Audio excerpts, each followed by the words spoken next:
ఢిల్లీ పర్యటనలో సీఎం రేవంత్ రెడ్డి, మంత్రి ఉత్తమ్ కుమార్ రెడ్డి బిజీగా గడుపుతున్నారు.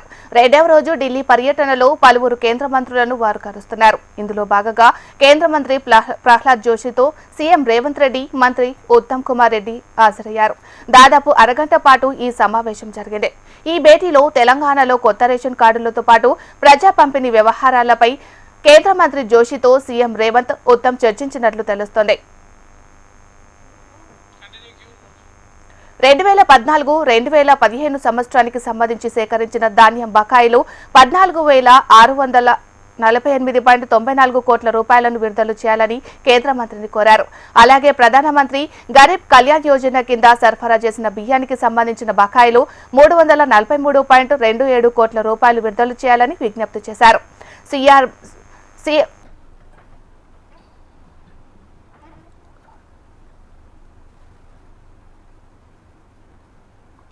సీఎంఆర్ డెలివరీ గడువును పొడిగించాలని కేంద్ర మంత్రి జోషిని సీఎం రేవంత్ రెడ్డి, మంత్రి ఉత్తమ్ కుమార్ రెడ్డి కోరారు.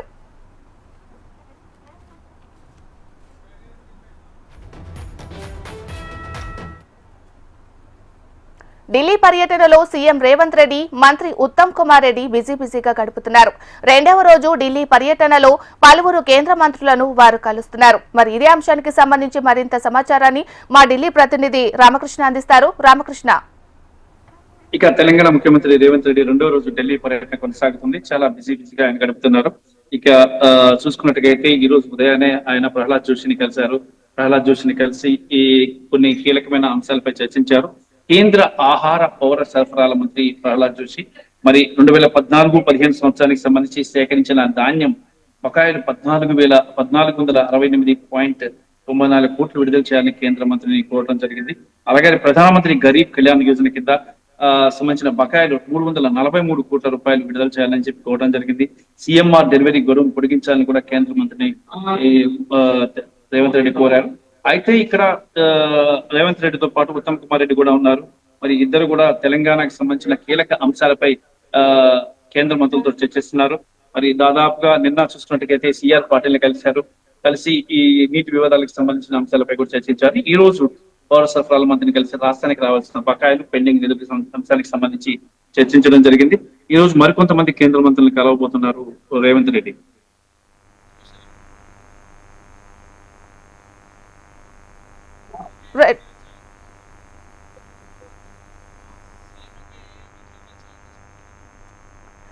రామకృష్ణ, ఇక్కడ సీఎం ఇంకా ఏ మంత్రులు కలిసే అవకాశం ఉందంటారు? ఇప్పుడు కేంద్ర రోడ్డు రవాణా శాఖ మంత్రి నితిన్ గడ్కరీని కూడా కలవబోతున్నారు. అలాగే కేంద్ర ఆర్థిక మంత్రి నిర్మలా సీతారామన్ కలవబోతున్నారు. అలాగే కేంద్ర మంత్రులు అమిత్ షా, అలాగే రాజ్నాథ్ సింగ్ కూడా అపాయింట్మెంట్ అడిగారు. వీళ్ళందరూ కూడా ఈ రోజు కలిసే అవకాశం ఉంది. కలిసి రాష్ట్రానికి సంబంధించిన కీలక అంశాలపై చర్చిస్తారు. అలాగే కేంద్ర మంత్రుల పర్యటన, కేంద్ర మంత్రులతో మీటింగ్ ఒకటి అయితే మరొక సమావేశం ఏంటంటే పార్టీ పరంగా కాంగ్రెస్ పార్టీ అధ్యక్షుడు మల్లికార్జున ఖర్గే, అలాగే పార్టీ రాష్ట్ర వ్యవహారాల ఇన్ఛార్జ్ మీనాక్షి నటరాజన్ కూడా కలుస్తున్నారు. ఇక రాహుల్ గాంధీ, అలాగే సోనియా గాంధీ, ప్రియాంక గాంధీల అపాయింట్మెంట్ కూడా అడిగారు. దొరికితే వాళ్ళిద్దరు ముగ్గురిని కూడా కలిసే అవకాశాలు అయితే స్పష్టంగా కనిపిస్తున్నాయి. పార్టీ పరమైన అంశాలు, రాష్ట్రంలో పార్టీని బలోపేతం చేయడం, అలాగే గ్రామ స్థాయి నుంచి రాష్ట్ర స్థాయి వరకు లీడర్స్ అందరికీ కూడా ఒక ప్రత్యేక కార్యక్రమాన్ని కూడా నిర్వహించబోతున్నారు. దానికి సంబంధించిన అంశంపై కూడా చర్చించబోతున్నారు Revanth Reddy. Right, thank you Ramakrishna.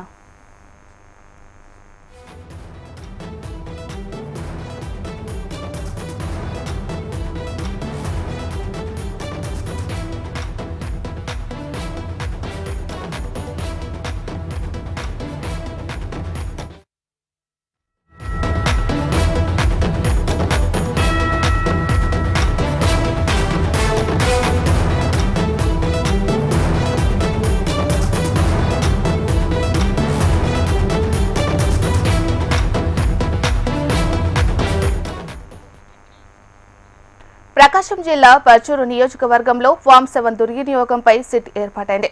Prakasam జిల్లా ఎస్పీ ఏఆర్ దామోదర్ నేతృత్వంలో ఏర్పాటు చేసిన ఈ సిట్లో గుంటూరు వెస్ట్ డీఎస్పీ అరవింద్తో పాటు డీజీపీ నియమించిన మరో అధికారి సభ్యులు ఉండనున్నారు. వైసీపీ హయాంలో పర్చూరు నియోజకవర్గంలో ఓట్లు తొలగించేందుకు ఫామ్ 7 దరఖాస్తులు చేశారంటూ ఫిర్యాదులు అందాయి. ఓట్ల తొలగింపు కోసం గంపగుత్తగా 24,000 ఫామ్ 7 దరఖాస్తులు పెట్టారన్న ఆరోపణలు ఉన్నాయి. పెద్ద ఎత్తున ఫామ్ 7 దరఖాస్తులు చేశారంటూ ఎమ్మెల్యే ఏలూరి శాంబశివరావు ఫిర్యాదు మేరకు సిట్ ఏర్పాటైంది. ఈ కేసు దర్యాప్తుల్లో పూర్తి విచారణాధికారులు సిట్ను అప్పగించారు. విచారణ పురోగతిని సిఐడి చీఫ్ రవిశంకర్ ఐఎన్ఆర్ పర్యవేక్షిస్తారని స్పష్టం చేశారు. దర్యాప్తు నివేదికను కేంద్ర ఎన్నికల సంఘానికి నివేదించాలని ఆదేశాలు జారీ చేశారు. దర్యాప్తుల్లో భాగంగా ఎవరినైనా అరెస్టు చేయాలన్నా, ఎక్కడైనా సోదాలు నిర్వహించాలన్నా సిట్కు పూర్తి అధికారాలు ఇస్తూ ఉత్తర్వులు జారీ చేశారు. మరి ఇదే అంశానికి సంబంధించి మరింత సమాచారాన్ని మా ప్రతినిధి శౌర్య అందిస్తారు. శౌరి, మీనాక్షి, గత ప్రభుత్వం వైఎస్ఆర్ కాంగ్రెస్ పార్టీ ప్రభుత్వంలో ఫామ్ నంబర్ 7 అప్లై చేసి దొంగ ఓట్లని పర్చూరు నియోజకవర్గంలో పెద్ద ఎత్తున దొంగ ఓట్లను చేర్చడానికి, అదేవిధంగా ఉన్న ఓట్లను తొలగించడానికి ఫామ్ నంబర్ 7 ఉపయోగించారు అని చెప్పేసి ఆ ఎన్నికలకి ముందే పర్చూరు ఎమ్మెల్యే ఏలూరు సాంబశివరావు ఎన్నికల కమిషన్ కు ఫిర్యాదు చేయడం జరిగింది. ఆ టైంలోనే ఇది చాలా పెద్ద ఎత్తున దుమారం లేకుంది. అయితే అప్పట్లోనే అక్కడ ఉన్న కొంతమంది అధికారులు, పోలీస్ అధికారులు కూడా సస్పెండ్ చేయడం జరిగింది. ఒక ఎస్ఐని, ఒక సిఐని, అదేవిధంగా ఆ స్టేషన్ లో ఉన్న ఒక 2 కానిస్టేబుల్స్ కూడా సస్పెండ్ చేయడం జరిగింది. అయితే అదే విషయాన్ని మళ్ళీ ఇప్పుడు కూడా గవర్నమెంట్ కొద్దిగా సీరియస్ గా తీసుకునేసి సిట్ను ఏర్పాటు చేయడం జరిగింది. ఈ సిట్కి పూర్తి అధికారాన్ని ప్రభుత్వం ఇవ్వడం జరిగింది. ఎందుకంటే ఎవరినైనా విచారించవచ్చు, ఎవరినైనా అరెస్ట్ చేయవచ్చు. అసలు ఈ ఫామ్ నంబర్ 7 ఏ విధంగా అప్లై చేశారు, ఎందుకు అప్లై చేశారు, ఎన్ని వేల ఓట్లని తొలగించారు, అదేవిధంగా దొంగ ఓట్లని ఏ విధంగా అప్లై చేశారు, ఉన్న ఓట్లని తొలగించడానికి ఎటువంటి ప్రయత్నాలు చేశారు అని చెప్పేసి పూర్తి నివేదికను సిట్టు విచారించ ఉంది. అయితే ఈ విచారణాధికారిగా ప్రకాశం జిల్లా ఎస్పీ ఏఆర్ దామోదర్ నియమించారు.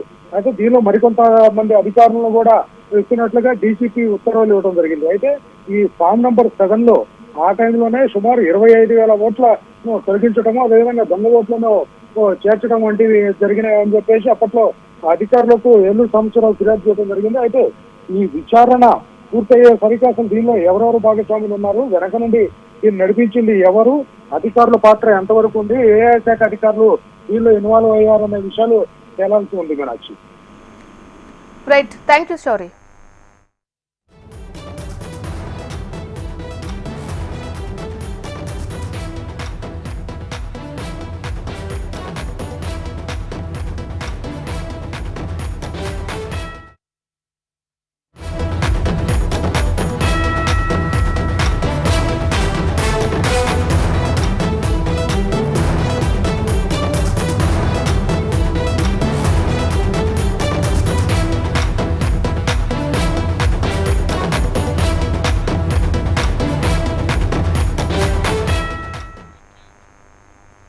వరంగల్ జిల్లా మామునూరు ఎయిర్పోర్టు భూ నిర్వాసితులు ఆందోళనకు దిగారు. భూ సేకరణలో తమ గ్రామ రహదారి పోతుందని గాడిపల్లి, గుంటూరుపల్లి గ్రామస్తులు నిరసన వ్యక్తం చేస్తున్నారు. ఎయిర్పోర్టు భూముల కోసం సర్వేకు అధికారులు వస్తున్నారన్న సమాచారం తెలుసుకున్న మహిళలు భారీ సంఖ్యలో తరలివచ్చారు. సర్వేకు వచ్చిన అధికారులను భూ నిర్వాసితులు అడ్డుకున్నారు. తమ గ్రామానికి రహదారి ఏర్పాటు చేసిన తర్వాతే భూములు ఇస్తామంటూ గ్రామస్తులు తేల్చి చెప్పారు. దీంతో ఉద్రిక్త పరిస్థితులు తలెత్తాయి. ఇక ఇదే అంశంపై మరింత సమాచారం మా ప్రతినిధి అనిల్ అందిస్తారు. మామూలు ఎయిర్పోర్ట్ దగ్గర రైతులు, మహిళలు అందరూ కూడా పెద్ద ఎత్తున వచ్చి ధర్నా చేయడం జరుగుతుంది. తమ గ్రామం గుండా వెళ్లే ప్రధాన రహదారికి కనుమరుగవుతుందని చెప్పేసి గ్రామస్తులందరూ కూడా ఈరోజు ఉదయం మామూలు ఎయిర్పోర్ట్ సంబంధించిన సర్వే పనులను అడ్డుకోవడానికి అయితే ఇక్కడ రావడం జరుగుతుంది. ప్రస్తుతం నక్కలపల్లి గ్రామం దగ్గర ఎయిర్పోర్ట్ అథారిటీకి సంబంధించిన అధికారులు ఈరోజు సర్వే రానని చెప్పేసి చెప్పడంతో గ్రామస్తులందరూ కూడా రావడం జరుగుతుంది. ప్రస్తుతానికైతే ఆందోళన చేస్తున్న రైతులందరూ కూడా శాంతింపజేయడానికి పోలీసులు భారీ ఎత్తున అయితే రావడం జరిగింది. ప్రస్తుతం మనతో మాట్లాడడానికి ఒక రైతు ఉన్నారు. అసలు ఏం డిమాండ్ చేస్తున్నారు సార్? మాకు భూమికి తగ్గ న్యాయం జరగాలి. ఇక్కడ మెయిన్ రోడ్డు మీద వచ్చేసి 1 ఎకరం 2-3 కోట్ల వ్యవస్థ రేట్ నడుస్తూ ఉన్నది. ఎయిర్పోర్ట్ కోసం రైతులందరూ ఏకగ్రీవంగా భూమి ఇస్తానికైతే నిర్ణయించుకున్నాం. కానీ వాళ్ళు ఒక క్లారిటీ అయినా, ఒక మంత్రి ఒక రకంగా చెప్తా ఉన్నారు, ఎమ్మెల్యే ఒక రకంగా, కలెక్టర్ ఒక రకంగా చెప్తా ఉన్నారు. రేటు సంగతి తెలియదు. మేము భూమి అయితే సర్వే చేసుడైతే ఆగదు, సర్వే చేయాల్సిందే అని చెప్పని నిన్న ఉదయం ఎమ్మెల్యే గారు అనడం జరిగింది. మాకు కలెక్టర్ గారు వచ్చేసి మీ ఊరుకు నష్టం జరుగుతూ ఉన్నది, మీ హక్కు, మీకు దారి ఎట్టి పరిస్థితుల్లో మీకు మెయిన్ రోడ్ కనెక్టివిటీ ఉండాలని చెప్పని విత్ మ్యాప్తో సహా మా అందరు రైతుల సమక్షంలో వేసి చూపించింది. ఇవాళ అదే కలెక్టర్ గారు పొద్దున ఉదయం కొంతమంది రైతులు ఫోన్ చేసి 100 కోట్ల ఖర్చు వస్తూ ఉంది ఆ రోడ్డుకి, అది కొంచెం మా పరిధిలో లేదు అని చెప్పని ఈరోజు అంటా ఉన్నది. ఇవాళ ఇట్లా అంటా ఉన్నారు. రేపు తీరా భూమి వాళ్ళు స్వాధీనం చేసుకున్నాక రైతులకు ఇంకా అన్యాయం జరుగుతుంది. 100-150 ఎకరాల భూమి ఇచ్చే గుంటూరుపల్లి రైతులు ఇవాళ మాకు రోడ్డు లేకుండా మేము చీకట్లో పడిపోయే క్వశ్చన్ అయితే లేదు. ఎట్టి పరిస్థితుల్లో రోడ్డు అనేది క్లారిటీగా మాకు కనెక్టివిటీ ఇచ్చిన తర్వాతనే, మెయిన్ రోడ్ హైవే రోడ్డు మా ఊళ్ళోంచి పోయే రోడ్డు వచ్చిన తర్వాతనే వాళ్ళు భూమి సర్వే చేయాలని మేము రైతులు అందరం ఏకగ్రీవంగా చేసుకోవడం జరిగింది. ఇన్ని రోజుల వరకు కూడా మేమైతే వాళ్ళు రైతు ఇద్దామని అనుకున్నాం. ఎయిర్పోర్ట్ గురించి అయితే మనం భూమి ఇద్దామని అనుకున్నాం. ఈరోజు వాళ్ళు మాట్లాడే లక్షల రోజుకో రకంగా మాట్లాడుతూ ఉన్నారు. తీరా వాళ్ళ చేతిలో కనుక మనం కత్తి వాళ్ళ చేతికి ఇచ్చి మనం ఇంట్లో కూర్చుంటే కాదని చెప్పి వాళ్ళందరూ రైతులు ఏకగ్రీవంగా రోడ్డు మీకు రావడం జరిగింది. చెప్పండి మీరే సార్, ఇది రైతులకి పూర్తిగా అన్యాయం జరుగుతుందండి. కోట్ల విలువ చేసే ఆస్తులు మేము కోల్పోతున్నాము. మాకు సరైన న్యాయం చేయమంటే రాష్ట్రంలో డబ్బులు లేవంటారు, రోడ్డుకు నిధులు లేవంటారు, కొత్త రూల్స్ అని చెబుతున్నారు. ఒక రాష్ట్రం డెవలప్ కావడానికి, ఎయిర్పోర్టు డెవలప్ చేయడానికి ఈ కొద్ది రైతుల్ని పూర్తిగా అద్మాన పరిస్థితి కాదు, అనగదొక్కడం ఇది న్యాయం కాదండి. మాకు కూడా మీరు తీసుకున్నటం న్యాయమే, తీసుకోండి. కానీ ఆ రైతు జీవితం కూడా కొంచెం ప్రశాంతంగా ఉండి, కొంచెం ముందు భవిష్యత్తు వాళ్ళ పిల్లలు చదువులు ఉంటాయి, వాళ్ళను కూడా కొంచెం దృష్టిలో పెట్టుకొని సరైన న్యాయం కల్పించి సరైన రేట్లు ఇచ్చి, ఈ గుంటూరుపల్లికి నెక్కొండ హైవే, ఖమ్మం రోడ్ నుంచి నెక్కొండ హైవే లింక్ రోడ్ ఇస్తే ఈ భూములు పోతే పోయినాయండి మావి. సరే, అన్యాయం జరిగింది, రాష్ట్రం డెవలప్ విషయంలో ఒక అన్యాయం జరిగిన మిగతా ఉన్న భూములకి మాకు కొంచెం వాల్యూ వస్తుంది. మేము కోరుకునేది అదే అండి, దానికి సరైన న్యాయం కావాలి. మీరందరూ కూడా ఎందుకు రావడం ఏం డిమాండ్ చేస్తారు సార్? మా భూములకి సరైన మద్దతు ధర కల్పించాలండి. మళ్ళీ మా పిల్లలకి అందుట్లో విమానాశ్రయం దాంట్లో ఒకరికి ఒక ఉద్యోగం కల్పించాలని కోరుకుంటున్నాం. మా రైతులందరినీ మేము కోరుకునేది ఇదేనండి. మాకు సరైన మద్దతు ధర కావాలి. మేము అడిగిన డిమాండ్లని వాళ్ళు సమకూర్చాలండి, లేకపోతే మేము సర్వే చేయనీయమండి. అదే మా కోరిక. ఇది చూస్తాం, చాలా వరకు గ్రామస్తులు అయితే వీళ్ళందరూ కూడా ప్రధానంగా డిమాండ్ చేయడం జరుగుతుంది. న్యాయంగా మార్కెట్ రేట్ ప్రకారంగా తమ భూములకు ధరలు ఇవ్వాలని చెప్పడం జరుగుతుంది. మరోపక్క ప్రధాన రహదారి లేకుంటే తమ గ్రామం నిర్వీర్యమవుతుందని చెప్పి గ్రామస్తులు అయితే ఆందోళన చేస్తున్న పరిస్థితి కనిపిస్తుంది. ఇది నక్కలపల్లి తాజా పరిస్థితి. బిల్లి జర్నలిస్ట్ రామరాజుతో అనిల్ కుమార్, HMTV, వరంగల్.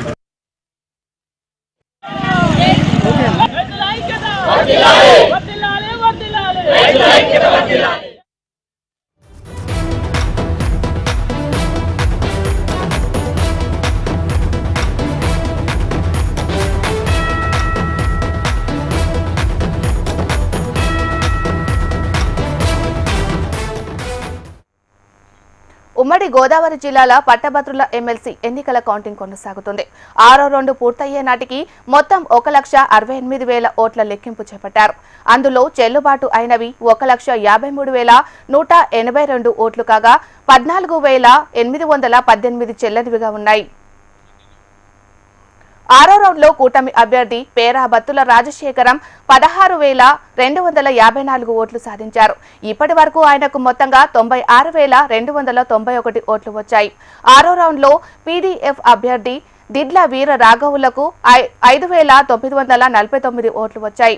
దీంతో ఆయనకు ఇప్పటి వరకు వచ్చిన మొత్తం ఓట్లు 35,614గా చేరాయి. ఈ రౌండ్ ముగిసే సమయానికి కూటమి అభ్యర్థి రాజశేఖరం 60,677 ఓట్ల ఆధిక్యంలో కొనసాగుతున్నారు. గోదావరి జిల్లాల గ్రాడ్యుయేట్ ఎమ్మెల్సీ ఎన్నికల్లో మొత్తంగా 2,18,902 ఓట్లు పోలవగా మొత్తం 8 రౌండ్లో ఫలితాలు వెలువడనున్నాయి. ఇప్పటికే 6 రౌండ్లు పూర్తి కాగా మిగతా 2 రౌండ్లు లెక్కింపు కొనసాగుతోంది.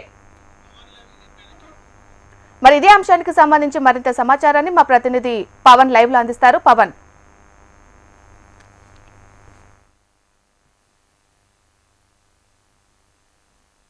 బలపరిచిన అభ్యర్థి పేరాబత్తుల రాజశేఖర్ అయితే విజయం దిశగా అయితే దూసుకుపోతున్నారు. ప్రతి రౌండ్ లో కూడా మొదటి రౌండ్ నుంచి కూడా ఇప్పటి వరకు కూడా ప్రతి రౌండ్ లో కూడా 16,000, 15,000 వరకు ఓట్ల మెజార్టీ అయితే వస్తోంది. అయితే ఇప్పటికే సుమారు 1,60,000 ఓట్ల లెక్కింపు అయితే జరిగింది. ప్రతి రౌండ్ లోనూ కూడా 28,000 ఓట్లు అయితే లెక్కింపు చేస్తున్నారు. అయితే ఇంకా 14,818 ఓట్లు అయితే చెల్లనివిగా అయితే గుర్తించారు. చాలా మంది అంటే ఓట్లు వేసిన అభ్యర్థి ఎవరు కూడా ఓటర్లందరూ కూడా వాళ్ళకి అర్థం కాక లేకపోతే ఏమిటంటే అభ్యర్థుల్లో కూడా కొంత చింత ఏర్పడింది. ఈ 14,818 ఓట్లు చెల్లనిగా అయితే అయిపోయాయి. మిగిలిన ఓట్లలో భారీ ఆధిక్యంలో అయితే పేరాబత్తుల రాజశేఖర్ దూసుకుపోతున్నారు. గతంలో చూసుకుంటే 2007, 2013, 2019 ఈ ఎలక్షన్ లో ఎప్పుడైనా కానీ ఎమ్మెల్సీ ఎలక్షన్ లో పీడీఎఫ్ అభ్యర్థులు నగ్గుతూ వచ్చారు. అయితే ఇప్పుడు ఉభయ గోదావరి జిల్లాలో మొట్టమొదటిసారిగా అయితే ఇప్పుడు పేరాబత్తుల కూటమి బలపరిచిన అభ్యర్థి పేరాబత్తుల రాజశేఖర్ అయితే విజయం దూసుకుపోతున్నారు. మరొక 2 రౌండ్లు మాత్రమే మిగిలింది. ఈ 2 రౌండ్లు అయితే ఫలితం తేలనుంది. అయితే ఇప్పటికే పేరాబత్తుల రాజశేఖర్ 60,000 మెజార్టీ పై మెజార్టీతో అయితే ఉన్నారు. Meenakshi. Right, thank you Pawan.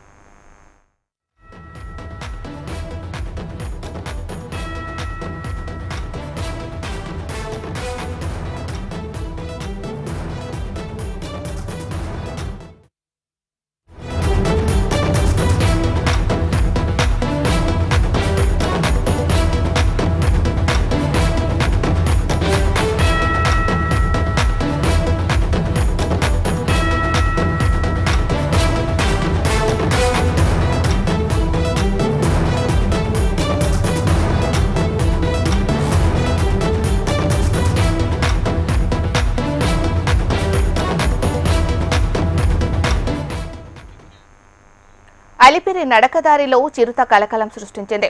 నడకదారి గాలిగోపురం షాపుల దగ్గర అర్ధరాత్రి సమయంలో చిరుత సంతరించింది. ఈ కదలికలు అక్కడున్న సీసీ కెమెరాలలో రికార్డయ్యాయి. చిరుత సంచారం సమయంలో నడకదారిలో భక్తులు ఎవరూ లేకపోవడంతో ప్రమాదం తప్పింది. అప్రమత్తమైన టీటీడీ సిబ్బంది నడకదారిలో భక్తులను గుంపులుగా అనుమతిస్తుంది. మరోసారి చిరుత కనబడడంతో భక్తులు భయాందోళనకి గురవుతున్నారు. మరి ఇదే అంశానికి సంబంధించి మరింత సమాచారాన్ని మా ప్రతినిధి రాము అందిస్తారు. రాము.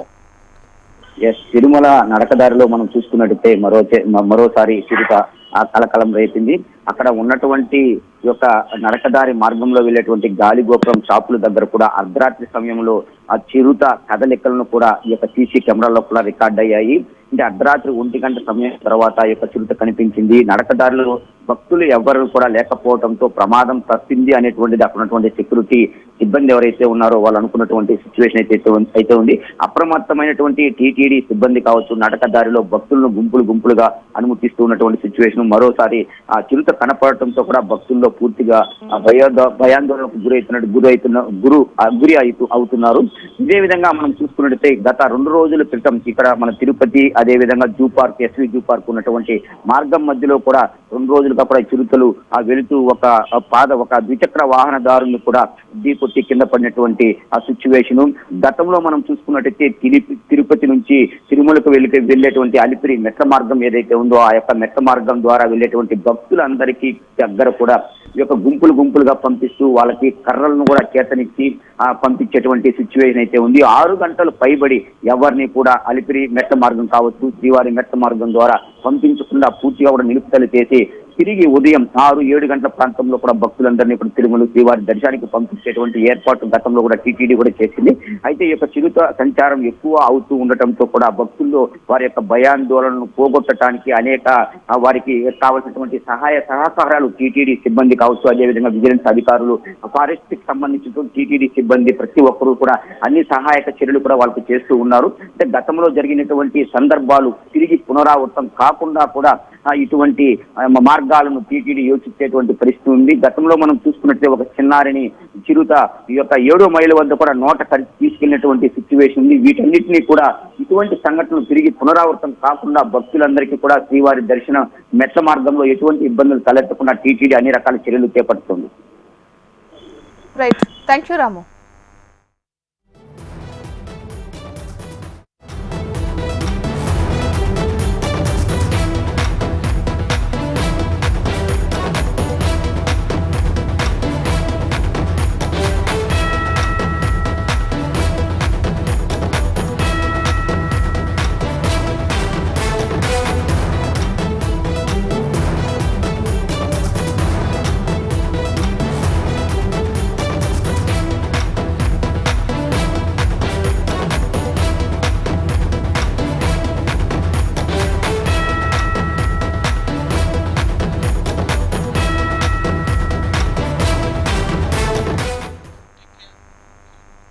సైబరాబాద్ కమిషనరేట్ మైలర్దేవపల్లిలో దోపిడీ దొంగలు బీభత్సం సృష్టించారు.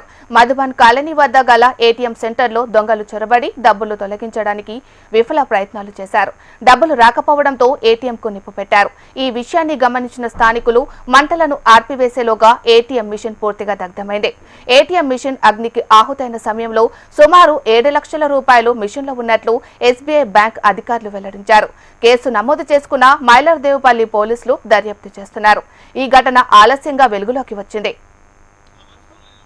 మరి ఇదే అంశానికి సంబంధించి మరింత సమాచారాన్ని మా ప్రతినిధి అమర్ అందిస్తారు. అమర్, మైలర్దేవపల్లి పోలీస్ స్టేషన్ పరిధిలో మధుబాన్ కాలనీలో ఏటీఎం దగ్ధమైన కేసుకు సంబంధించి పోలీసులు విచారణ వేగవంతం చేశారు. రాచకొండ కమిషనరేట్ లో మహేశ్వరం మండలం ఆదిపట్నంలోనూ ఎస్బీఐ ఏటీఎం సంబంధించి చోరీ చేసిన ఆగంతకులే ఈ కేసుకు సంబంధించి చోరీకి యత్నించడం గుర్తించారు. అయితే ఏటీఎం మిషన్ సంబంధించిన మంటల చోరీ విషయంలో ఇప్పటికే 100కు డయల్ కాల్ రావడం, ఆ తర్వాత వెనువెంటనే పోలీసులు స్పందించడంతో ఈ కేసుకు సంబంధించి మొత్తం దర్యాప్తు వేగవంతం చేశారని చెప్పుకోవచ్చు. అయితే తరచూ ఈ ఏటీఎం చోరీలకు సంబంధించి ఇష్యూస్ వస్తూనే ఉన్నాయి. అయితే మైలర్దేవపల్లికి సంబంధించి ఏటీఎం సంబంధించి ఏటీఎం మంటల్లో ఖాళీ బూడిదైన మిషన్ లో 7 లక్షల కరెన్సీ నోట్లు ఉన్నాయని, ఆ కరెన్సీ నోట్లన్నీ కూడా భద్రంగా ఉన్నాయని ఇప్పటికే ఎస్బీఐ అధికారులు అయితే ఒకవైపు చెప్తా ఉన్నారు. అయితే ఈ కేసుకు సంబంధించి అంతరాష్ట్ర ముఠా సభ్యులే, ఉత్తరాది ముఠా సభ్యులే ఉన్నట్టుగా పోలీసులు అయితే ప్రాథమికంగా గుర్తించారు. అయితే మహేశ్వరం కేసు చోరీకి సంబంధించి ఎలా యత్నించారో దీనికి కూడా యత్నించే ప్రయత్నంలో భాగంగానే మిషన్ లో మంటలు చెలగాయని అయితే పోలీసులు అయితే చెప్తా ఉన్నారు. ప్రస్తుతానికి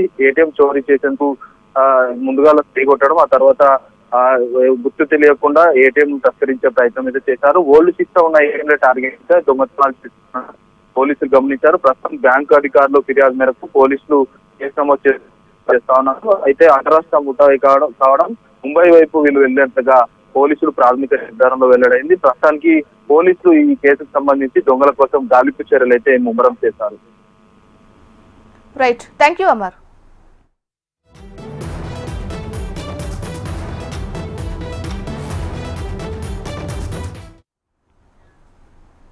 ఛాంపియన్స్ ట్రోఫీ 2025లో భారత్ ఆస్ట్రేలియా మధ్య తొలి సెమీఫైనల్ కు రంగం సిద్ధమైంది.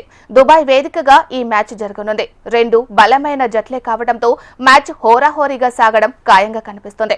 ఆస్ట్రేలియాను సెమీస్ లో ఓడిస్తే ఫైనల్లో సౌత్ ఆఫ్రికా లేదా న్యూజిలాండ్ తో తలపడే అవకాశం ఉంది. ఫైనల్ చేరాలంటే ముందు సెమీస్ లో ఆసీస్ అనే గండాన్ని టీమిండియా దాటాల్సి ఉంది. ఈ పోరులో గెలిచి గత వన్డే ప్రపంచ కప్ ఫైనల్ ఓటమికి ప్రతీకారం తీర్చుకోవాలని టీమిండియా పట్టుదలతో ఉంది.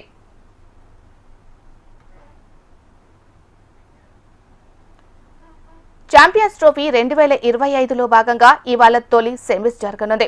ఫస్ట్ సెమీఫైనల్లో ఇండియా, ఆస్ట్రేలియా జట్లు తలపడనున్నాయి. దుబాయ్ వేదికగా మధ్యాహ్నం 2:30 గంటలకు మ్యాచ్ ప్రారంభం కానుంది. వరుస విజయాలతో దూకుడు మీదున్న టీమిండియా కంగారు టీంను చిత్తు చేసి ఫైనల్ బెర్తుపై పాగా వేయాలని ఉవ్విళ్లూరుతోంది. అటు సెమీస్ ఆటగాళ్లు కూడా మంచి ఫామ్లో ఉండటంతో ఈ మ్యాచ్పై ఆసక్తి నెలకొంది. ఇండియా, ఆస్ట్రేలియా మధ్య తొలి సెమీఫైనల్ మ్యాచ్ పై మరింత సమాచారం మా ప్రతినిధి సుప్రియ అందిస్తారు. Champion trophy India versus Australia match ఈరోజు జరగబోతుంది దుబాయ్లో 2 గంటలకి. ఎంతో మంది భారతీయులు అయితే ఈ మ్యాచ్ కోసం ఎదురు చూస్తున్నారు. అయితే రోహిత్ శర్మ సెమీస్ లో ఆయన మంచి ఇన్నింగ్స్ ఆడతాడేమో అని కూడా ఫ్యాన్స్ ఎదురు చూస్తున్నారు. ఈ మ్యాచ్ మొత్తం ఓవరాల్ గా చూసుకుంటే అయితే భారతీయులు అయితే రోహిత్ శర్మ, విరాట్ కోహ్లీ మీద ఓప్స్ పెట్టుకున్నారని చెప్పాలి. అయితే ఇండియా అయితే ఖచ్చితంగా 300 హిట్ చేస్తుందని కూడా అనుకుంటూ ఉన్నారు. అయితే మధ్యాహ్నం 2 గంటలకి ఏదైతే దుబాయ్లో మ్యాచ్ జరుగుతో ఇదంతా ఒక ఉత్కటంగా అందరూ వెయిట్ చేస్తున్నారని చెప్పాలి. అయితే ఈ మ్యాచ్ చూడడానికి అయితే భారతీయులు చాలా మంది ఎదురు చూస్తూ ఉన్నారు. ఈ మ్యాచ్ లో ఏదైతే జరగబోతుందో భారత్ నుంచి అయితే చూస్తే రోహిత్, గిల్, కోహ్లీ, శ్రేయాస్, అక్షర్, రాహుల్, పంత్, హార్దిక్, జడేజా, కుల్దీప్, హర్షిత్, షమి, చక్రవర్తి అయితే ఆడబోతూ ఉన్నారు. దుబాయ్ పిచ్ కు మధ్య కొద్దిగా ఉంటుంది. బంతి బ్యాట్ మీదకి ఏమాత్రం రాదు. ఇక్కడ 260, 270 స్కోర్ తో కూడా గెలవడానికి అవకాశం ఉంటుంది. స్పిన్నర్లు ఆధిపత్యం చెలాయించే దుబాయ్ లో బ్యాటర్లు ఓపికతో ఆడుతూ ఉంటారు. అయితే ఈ మ్యాచ్ కు వర్షం ముప్పు కూడా ఎలాంటిది లేకపోవడంతో అయితే ఈరోజు మ్యాచ్ కొనసాగుతుందని చెప్పాలి. ఓకే, ఈరోజు మ్యాచ్ మన ఇండియా రఫ్ ఆడిచ్చేస్తుంది, మామూలు ఉండదు. ఐ థింక్ నాకు తెలిసి ఫస్ట్ బ్యాటింగ్ మందే అయ్యేది, ఒక 320+ స్కోర్ చేస్తామట. నా భయం వల్ల ఏం లే కానీ ఆ హెడ్ గార్డ్ ఉంది, కానీ హెడ్ బాల్ కొట్టకపోతే మాత్రం మన హెడ్ బాల్ కొడతాడు. సో అదొకటే మన భయం. నెక్స్ట్ స్మిత్, ఇంకో మ్యాక్స్వెల్, ఇలా ముగ్గురిని కొంచెం మన రోహిత్ శర్మ కొంచెం కంట్రోల్లో పెడితే ఈ మ్యాచ్ అంటే ఫైనల్ మ్యాచ్ కూడా ఇంత ఉండదేమో. ఇదే ఫైనల్ మ్యాచ్ అనమాట. ఇది గెలిస్తే ఇంకా కప్పు మందే. ఆ రేంజ్లో అయితే మ్యాచ్ ఉంటుంది. ఇంకా నాకేంటంటే కోహ్లీ, రోహిత్ శర్మ, శుభాంగ్ గిల్ వీళ్ళ ముగ్గురు మన మ్యాచ్ టపటప పోయారు కదా. సో ఈరోజు అట్లీస్ట్ ఇలా ముగ్గురు కలిసి 200 పార్ట్నర్షిప్ అయితే కావాలి. సో అట్లుంటే మాత్రం ఒక సెంచరీ రోహిత్ శర్మ అన్న, కోహ్లీ అన్న సెంచరీ కన్ఫర్మ్ చేస్తారు ఇవాళ. సో మ్యాచ్ అయితే మాత్రం చాలా ఇంట్రెస్టింగ్గా ఉంటుంది. మన ఎప్పుడో పాకిస్తాన్ మ్యాచ్ అప్పుడు 60 కోట్లు చూసారు, నాకు తెలిసి ఇవాళ 70 కోట్లు చూస్తారు. సో ఆ రేంజ్ అయితే ఉంటుంది అనమాట. ఇంకా బౌలింగ్ విషయంలో వస్తే మన వరుణ్ చక్రవర్తి దోలు లీడ్ చేసిన వాళ్ళకి మామూలుగా కాదు. సో ఈరోజు కూడా అట్లే వరుణ్ చక్రవర్తి, షమ్మి, జడేజా, సో ప్రతి ఒక్కరు కూడా బౌలింగ్ మంచిగా చేస్తారు అనుకుంటున్నా. సో నాకు తెలిసి రివెంజ్ ఉంది మనకి. 2023లో ఫైనల్లో ఓడిపోయినాం. సో సెమీఫైనల్ కూడా ఫైనల్ లాగే ఉంటుంది కాబట్టి ఈరోజు రఫ్ ఆడిచ్చేస్తారు, దోలు లీడ్ చేస్తారు అంతే. India Australia match, India as usual favourite. Openers ఇద్దరిలో ఒక సెంచరీ ఎక్స్పెక్ట్ చేయొచ్చు. యాక్చువల్లీ ఐసీసీ ఈవెంట్స్లో ఆస్ట్రేలియాపై గెలిచిన ప్రతిసారి last 3 times Yuvraj Singh man of the match. ఈసారి ఆ ప్లేస్ని ఎవరు భర్తీ చేస్తారని ఇండియా ఫ్యాన్స్ వెయిట్ చేస్తున్నారు. Mostly it will be Shreyas Iyer or I hope Shubman Gill ఈరోజు మళ్ళీ కమ్బ్యాక్ అవుతాడు. All the best India. Say guys, all the best India. మనకు దుబాయ్ లో ఇండియా వర్సెస్ ఆస్ట్రేలియా మ్యాచ్ జరుగుతున్న కారణంతో అయితే హైదరాబాద్ లో కూడా చూసుకుంటే అయితే రోజు గ్రౌండ్స్ లో కూడా చాలా మంది క్రికెట్ ఫ్యాన్స్ వచ్చేసి అయితే క్రికెట్ లో ఆడుతూ ఉన్నారు. వాళ్ళు ఎంతో ఖుషిలో కూడా ఉన్నారని చెప్పాలి. విజయ్ రాజుతో సుప్రియ, HMTV, హైదరాబాద్. ఛాంపియన్స్ ట్రోఫీలో భాగంగా ఈ రోజు దుబాయ్ వేదికగా ఇండియా ఆస్ట్రేలియా మధ్య హోరాహోరీగా జరగనుంది. ఈ సెమీఫైనల్ మ్యాచ్ లో ఇండియా విజయం సాధించి ఫైనల్ కి దూసుకెళ్లి కప్పును కైవసం చేసుకోవాలని భద్రాచలం క్రికెట్ అభిమానులు ఆకాంక్షిస్తున్నారు. టీమిండియాకు మద్దతుగా నిలుస్తూ క్రికెటర్లను ప్రోత్సహిస్తున్నారు.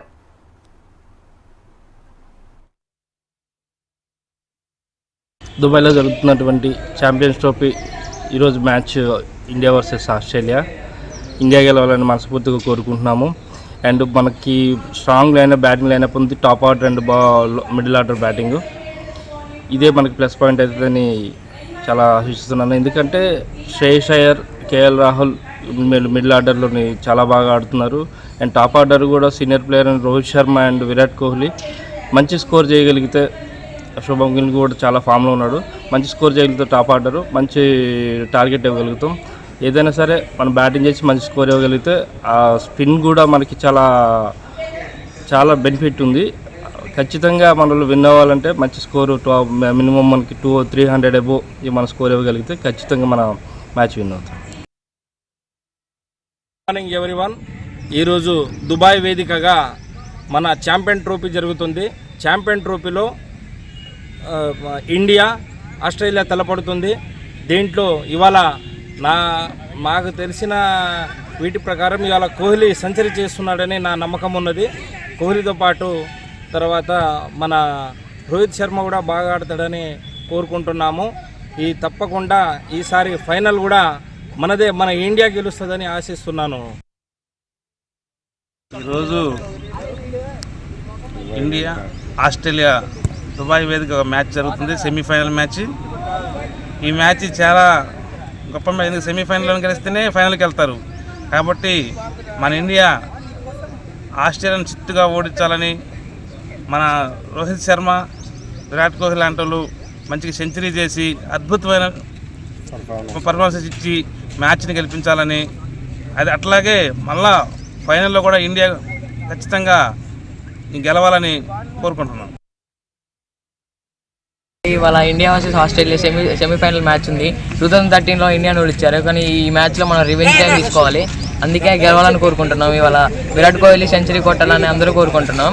ఇంకా రోహిత్ శర్మ కూడా బాగా సిక్స్లు కొడతారు, భారీ సిక్స్లు కొడతారని ఆశిస్తూ come on India, all the best India. ఇవి ఈ బులెటిన్ అప్డేట్స్. మరిన్ని అప్డేట్స్ కోసం చూస్తూనే ఉండండి HMTV. వార్త ఆగదు, నిజం తాగదు.